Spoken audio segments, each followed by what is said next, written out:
हैदर अभी मी बोर भी हो रहा हो और तेरा थोड़ा से बदला भी पूरा हो जाएगा। वो खत चलकर तेरे पास आएगी, अभी चाहे गुस्सा में आए लेकिन आएगी। बासल कुछ सोचकर और शैतानी मुस्कुराहट सजा कर बोला, किया मतलब कैसे? वो तो सीधे मिना बात नहीं करती और तो बोल रहा है वो खत चलकर आएगी जंगली शर्मी।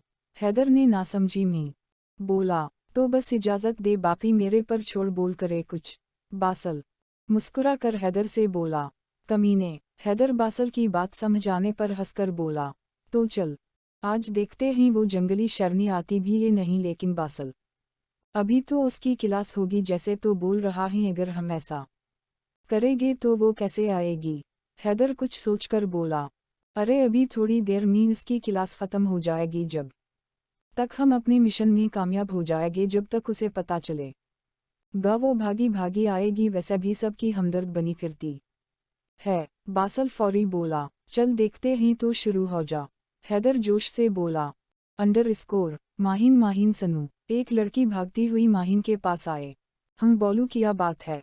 माहिन सामने वाली लड़की की खौफजदा चेहरा को देखकर बोली, वो कैंटीन में। वो किया कैंटीन में? आगे भी कुछ बोलू यार। माहिन को कुछ समझ में नहीं आ रहा था। वो कैंटीन में हैदर और बासल ने मेरे भाई को चीर पर खड़ा किया। वह 1 घंटा से अगर वो ज़रा भी हुला तो नीचे गिर जाएगा। वो लोग बोल रहे हैं तुम जब तक वहाँ नहीं इन लोगों के पास नहीं गई तो वो लोगों इसी तरह करेंगे। प्लीज़ चली जाओ कैंटीन प्लीज़, वो मेरा भाई है। सामने वाली लड़की ने मिन्नत भरा लहजा में कहा, ठीक है मैं जाती हो। माहिन को उस पर तरस आया। अंडर स्कोर नीचे उतारूं इसको? माहिन कैंटीन में पहुंचकर चीखी, ओ बासल तुमने सच कहा था, ये जंगली शर्मी वाकई आ गई। हैदर हैरत और मुस्कुरा कर बोला, क्या चाहते हो नीचे उतारूं इसको? माहिन हैदर की बात सुनकर खौफत से बोली, मुझसे मुआफ़ी मांगो जो कुछ तुमने किया है अभी तक। हैदर का पहला वाला मुस्कुराता चेहरा अब गुस्से से लाल हो रहा था। मुआफ़ी, वो भी तुमसे माए फोट? माहिन ऊंची आवाज़ में बोली, आवाज़ नीची रखूं? मुझसे आज तक किसी ने ऊंची आवाज़ में बात नहीं। हैदर गिराया, मुआफ़ी मैं कभी नहीं मांगोगी तुमसे, तो बिल्कुल भी नहीं। माहिन अब आराम से बोली। हैदर के चेहरा देखकर खौफजदा हो गई थी, जो सख्त और गुस्से से लाल हो रहा था। ठीक है मैं चाहता था ये बात आज ख़त्म हो जाए, लेकिन तुम आसानी से बात नहीं मानने वाली हो, तो चलो ठीक है मैं अब अपने तरह बात करोगा। याद रखना, मुआफ़ी तुम खुद मांगोगी मुझसे, याद रखना। वक़िफ़ताम वक़िफ़ताम वक़िफ़ताम। हैदर माहिन की आँखों में आँखें डालते हुए बोला, वो दिन कभी नहीं आएगा जब मैं तुमसे माफ़ी मांगो। माहिन फौरी बोली, इतने बड़े बोल नहीं बोलते मास माहिन के, जब वो वक्त आप पर आए तो आप अपने बोले हुए लफ्ज़ पर शर्मिंदा हो। हैदर जताने वाले अंदाज में बोला, देखते ही कौन शर्मिंदा होता है और कौन नहीं, मुझे कोई फ़िक्र नहीं। माहिन बोली, ठीक है जंगली शर्मी, फिर याद रखना ये बात वक्त बताएगा ये तो। वक़िफ़ताम वक़िफ़ताम। हैदर बोला और वहाँ से बासल को साथ लेता निकल गया। अड्डेडेट। माहिन कौफत से बोली, अंडर स्कोर मैंने बोला था ना कि मेरे साथ गद्दारी करने वाले के साथ मैं करता हो, और तुमने मेरे साथ फैसल अरफ फैसू के साथ गद्दारी किया। तुम्हारी सज़ा ये है, अगर कलिमा पढ़ना ही तो पढ़ ले। 3 तक गिनती गनूंगा, 1 2 3 टा। फिजा गोली की आवाज़ से गूंजी और सामने वाला शख्स ज़मीन बूस हो गया। इसको उठाकर किसी रोड पर फेंक देना, जब इसके मुर्दा जिस्म को कुत्ता नोच नोच कर खाएगे तो पता चलेगा फैसू से गद्दारी करने की सज़ा। और गाड़ी की चाबी मुझे दो। फैसू ये बोलता हुआ गाड़ी चाबी अकरम से लेकर निकल गया। अब इसकी मंजिल माहिन की यूनी थी। मास माहिन, आज शायद आपके दीदार हो जाए। और ये सोचते हुए माहिन और अपनी पहली मुलाकात याद आ गई और मुस्कुराने लगा। पहले वाला गुस्सा अब माहिन के नाम पर ठंडा पड़ गया था। अंडर स्कोर माहिन यूनी के गेट से निकलकर अपनी दोस्त से बातें कर रही थी, जो अपनी गाड़ी के इंतज़ार में खड़ी थी, और माहिन उससे बातें करने लगी। माहिन को वैसे भी अकेले जाना था, तो वो इससे टाइम पास कर रही थी। इस बात से इंजन के 2 आँखें इस पर रुकी हुई हैं। फैसू ने जब देखा कि माहिन गेट से निकली हुई, इसकी नज़रें माहिन पर रुक गई। गोरी रंगत पर सिया शलवार कमीज़ दोपट्टा को सलीके से सर पर रखे हुए वो अपनी दोस्त से हंस हंस कर बातों में मगन थी। कभी सोचा नहीं था एक लड़की के दीदार के लिए इस तरह फरू गा। फैसू माहिन को तकते हुए अपने आप पर हंस रहा था, और वो उसकी नज़रों से ओझल हो गई। बस इतनी सी देर में वो सब कुछ हार गया था, अपनी अना, अपना रॉयब, अपनी दौलत, अपना वजूद। और अब इसके चेहरे पर मुस्कुराहट थी, वो जो दीदार यार में तरफ रहा था अब सराब हो गया था। अंडर स्कोर रज़ा किया बना काम का उसका डेटा निकलवाया। हैदर संजीदगी से बोला, वक़िफ़ताम भाई एक मसला हो गया है। रज़ा भी संजीदगी से बोला, तुम लोगों से कोई काम से नहीं होगा, मेरा मसला है ना। मैं ख़ुद हल कर लूँगा, दफ़ा हो जाओ अभी मेरी नज़रों से। हैदर तीश के आलम में चलाया, आखिर ये कौन है जो रोज़ मेरा पीछा करता है और अलग इस नामालूम नंबर ने परेशान किया। वो है, मैं किया करो समझ नहीं आ रहा, बाबा को बता नहीं सकती, वो अलग परेशान हो जाएगी, वैसा ही वो बिजनेस के चक्कर वो मैं परेशान ही। सजल भी पता नहीं कब आएगी, 1 महीना तो हो गया कॉल करके देखती हो उसे। हेलो सजल कैसी हो? सजल ने जो ही कॉल रिसीव की माहिन फौरी बोली, मैं ठीक हूँ माहिन, मैं अभी तुम्हें ही कॉल करने वाली थी। मैं कल आवनगी तुम्हारे घर, बात करनी है मुझे, अभी रास्ता में हो, सबा घर आवनगी। सजल संजीदगी से बोली, क्या वाकई तुम आ रही हो वापस? मैं सबा इंतज़ार करूँगी तुम्हारा, वैसे भी कल इतवार है, यूनी जाना नहीं है, मैं तुम्हारा इंतज़ार करूँगी, इतनी सारी बातें करनी हैं तुमसे। माहिन तो पूरी तरह शुरू हो गई, बस कर लड़की, अगर बात करती हो ओके बाय। सजल ने कॉल 10 मिनट कर दी। शक्र है सजल आ रही है, अब बस सबा जल्दी से हो जाए। माहिन खुशी से पागल हो रही थी और सोचों में ही सजल से बातें कर रही थी कि दरवाज़े पर दस्तक से अपनी सोचों से बाहर आई, आ जाए। अरे बाबा आप, इस वक्त तबीयत तो ठीक है आपकी? माहिन जमान साहिब को देखकर फ़क्र-मंदी से बोली, अरे बेटा मैं ठीक हूँ, मुझे तुम्हें कुछ बताना था कि मैं सबा कनाडा जा रहा हूँ बिजनेस के सिलसिले में। तुम्हें तो पता है बिजनेस कितना खतरा में है अभी, इस वजह से मुझे सबा जाना है, मुझे फ़क्र हो रही है, तुम अकेले कैसे रहोगी यहाँ?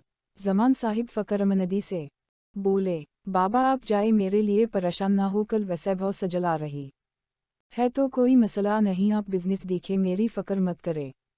माहिन आहिस्ता से बोली, ये तो अच्छा हो गया कि सजल आ रही है, अब वाकई मुझे फ़क्र करने की कोई ज़रूरत नहीं, लेकिन बेटा अपना बहुत ख्याल रखना, मैं अभी 5 बजे तक चला जावनगा, इसलिए तुमसे बात करने आया बेटा, तुम मेरा गुरूर हो, मेरी ज़िंदगी, अपना बहुत ख्याल रखना, ओके बेटा, खुदा हाफिज़। जमान साहिब प्यार से बोले, जी बाबा आप भी अपना ख्याल रखिए गया, दुआएं लेते रहिएगा और मेरी फ़क्र मत करिए गया, खुदा हाफिज़।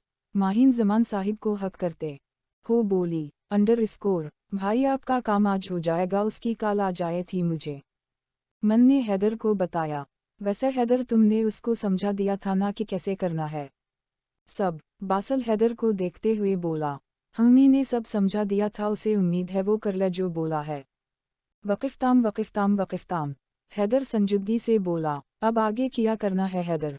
बासल बोला, ये रज़ा और हरम कहाँ हैं? हैदर नज़रें दौड़ाता हुए बोला, वो लोग यूनी में ही, ज़रूरी क्लास थी उन लोगों की। बासल बोला, गुड, हा हा हा हा, ज़रूरी क्लास। हैदर हंसते हुए बोला, हम्म। बासल ने हिंगारते हुए बोला, लगता है कल मेरे गुस्से का ज़्यादा असर हो गया है रज़ा पर। हैदर शरारती से बोला, तेरा गुस्से भी तो ऐसा होता है कि सामने वाले की रूह फना हो जाए। वक़िफ़ताम वक़िफ़ताम वक़िफ़ताम वक़िफ़ताम वक़िफ़ताम बासल हंसते हुए बोला, हम बस एक तो है जो मेरे गुस्से से बच्चा रहता है। हैदर बासल को देखते हुए बोला, मैं ऐसा वक्त ही आने नहीं देता कि तू मुझ पर गुस्सा करे, लेकिन मेरे अलावा एक इंसान है जो तुझसे नहीं डरता। बासल संजीदगी से बोला, और ऐसा कौन है बताना पसंद करोगे? हैदर अब संजीदगी से बोला। बासल हंसते हुए उठा, कहाँ जा रहा है, पहले बता कौन है वो? हैदर बासल को जाते देखते हुए बोला, तेरी जंगली शर्नी। और इधर बासल ने दौड़ लगाई, रुक, इधर कहाँ जा रहा है साले? हैदर बासल की बात समझकर फौरी उठते हुए बोला, हम साला भी हो जावनगा एक रिश्ते से, लेकिन पहले तुझे मेरी मदद करनी होगी, तभी मन मानेगी मेरे लिए, वैसे भी मन और हरम तेरी बात नहीं टालती। बासल साथ साथ अपनी भी बात बोल गया, वो वक्त अभी नहीं आया, अभी तो बस ख्वाब देख।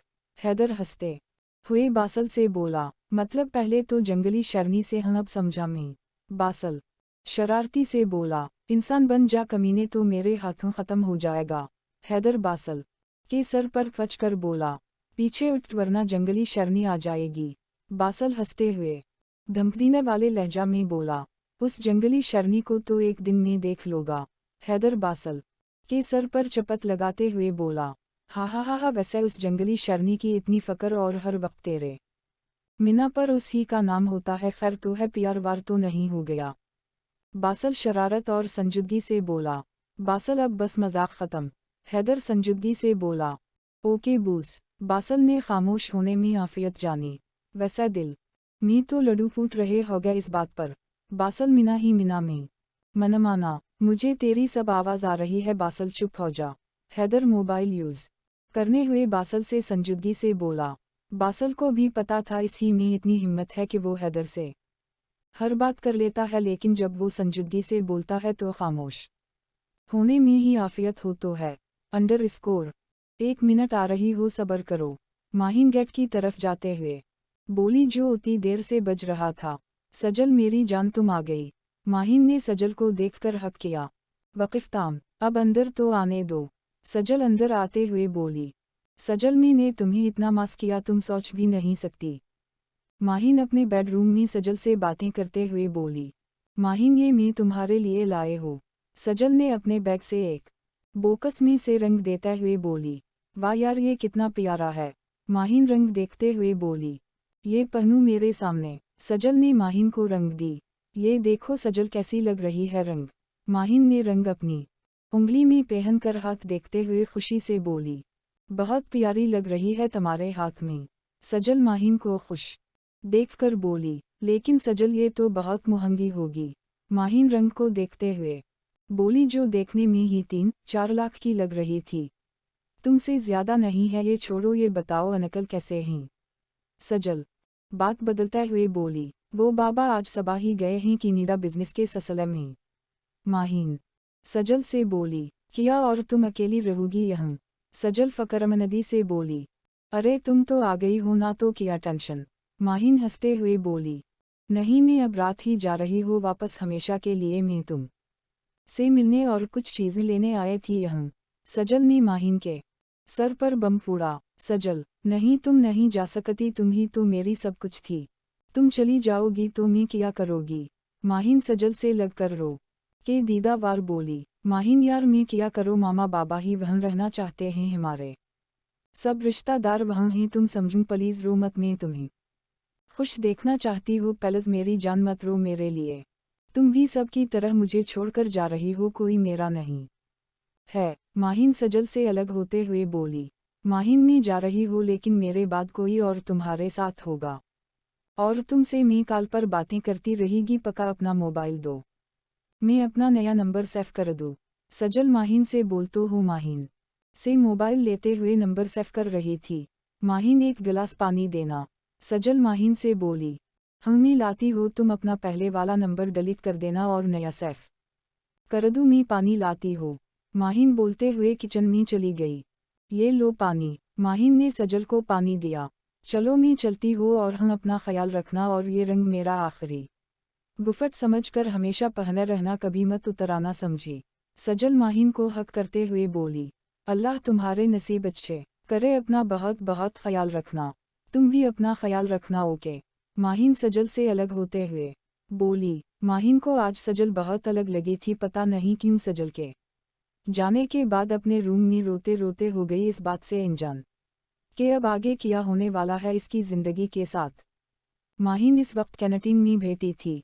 सजल, तुम ही तो मेरी पहली और आखिरी दोस्त थी, तुम ही चली गई, मैं क्या करोते। हारे बगैर बहुत उदास हो यार, मैं अपनी बातें किस से शेयर करोगी। पहले मामा थी, फिर तुम आई और अब तुम भी चली गई। माहिन सोचों में ही सजल से मुखातिब थी, जहर जसीब आज इतने दिन बाद तुम जंगली शर्मी। हैदर माहिन को देखकर बोला, मैं इतने दिनों बाद नहीं, तुम यूनी में नहीं थे इतने दिन। माहिन हैदर को देखकर बोली और आखिरी बात पर जबान दांतों में दबा ली। ओहू मास कर रही थी मुझे, जभी मुझे इतनी हिचकियां आ रही थी। वक़िफ़ताम। हैदर माहिन की बात पर शरारती अंदाज में बोला, तुम्हें कोई मास करेगा सोच है तुम्हारी, में तो शक्र मना रही थी कि यूनी में अनते दिन सुकून था। माहिन अपने रूम में वापस आते हुए बोली, हा खैर तुम्हारी दौसत नजर नहीं आ रही, कहम है वो जिसकी वजह से दुश्मनी शुरू हुई है। हैदर नजरें इधर उधर डराता हुए बोला, तुमसे मतलब। माहिन कुछ देर खामोश होने के बाद बोली, वो मैं सोच रहा था क्यों ना दोस्ती कर ले, मुआफ़ी मांग लो मुझसे और ये दुश्मनी ख़त्म करो। हैदर संजीदगी से बोला, हा वेरी फनी, मुआफ़ी और तुमसे मरकर भी नहीं मांगोगी, समझे। माहिन गुस्से से बोली, ठीक है आगे की ज़िम्मेदार तुम खुद हो, मैं ना आज आखिरी मौका दे था, लेकिन मज़ीद नहीं। हैदर भी तीश से बोला, जाओ जाओ। माहिन हैदर को बोलते हुए अपना बैग लेकर कैंटीन से निकल गई, और हैदर की नज़रों ने माहिन के वजूद का दूर तक पीछा किया और फ़ोन निकाल कर किसी को कुछ टाइप करने लगा। अंडरस्कोर हेलो, क्या खबर है कैप्टन? मेजर काम हो गया, अब ने जैसे बोला था वैसा ही फैसू के 2 गोदाम में आग लगा दी है, बस उसका ठिकाना नहीं पता चल रहा, लेकिन उम्मीद है जल्दी पता चल जाएगा। कैप्टन ने खुशगवार लहजे में बोला, गुड कैप्टन, मैं इस पर काम कर रहा हूँ, फैसू का ठिकाना पता चल जाए गा जल्द ही। मैं अभी ये खबर कर्नल को देता हूँ, अल्लाह हाफिज।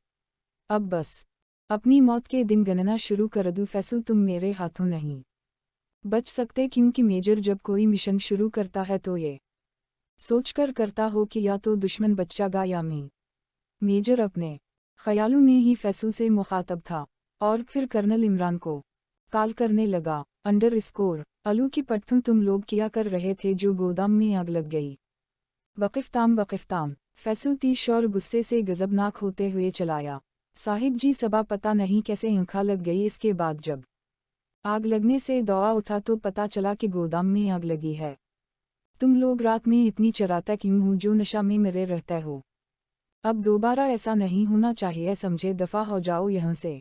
फैसू चलाया, आखिर ये कर कौन सकता है, कौन ऐसा दुश्मन आ गया तो फैसू से मुकाबला करे, इतना माल जल गया, अब फिर से डरगिस के आर्डर दही पड़ेगा, सब पैजे भी पड़ रहे हैं। फैसू सोच सोच कर परेशान हो रहा था। अंडरस्कोर बासल जैसे बोला है वैसा ही होना चाहिए, समझे। हैदर बासल को देखते हुए सनजदे लहजे में बोला, हम जानी समझ गया, बलकल वैसा ही होगा तो फ़क्र ना कर। बासल हैदर के शाने पर हाथ मारते हुए बोला, गुड ऐसा ही होना चाहिए, और हरम और मन को फ़ोन करके बोलूं के मेरे घर पर आ जाए, रज़ा को तुम अपने साथ ले जा, जो काम बोला है वो कर जल्दी निकल, मैं शाम तक घर आता हूँ तो सब वैसा ही कर जैसा बोला है। हैदर बासल को हकमाना अंदाज में बोला, जो हुक्म आपका बादशाह सलामत। बासल अटकते हुए बोला, कमीने। हैदर बासल के अंदाज पर मुस्कुरा दिया। अंडरस्कोर माहिन यूनी से निकलकर रोड तक जा रही थी, रोड यूनी से थोड़ा दूर था, इस वक्त लोग भी मौजूद नहीं थे, अंदर ही अंदर माहिन खौफजदा हो रही थी। तभी एक गाड़ी आकर माहिन के पास रुकी। माहिन देखने ही वाली थी कि कौन है इतने में पीछे से माहिन के मीना पर किसी ने रूमाल रख दिया, जिससे माहिन फौरी ही बेहोश हो गई और उसको गाड़ी में डालकर गाड़ी फुल स्पीड पर रवा थी।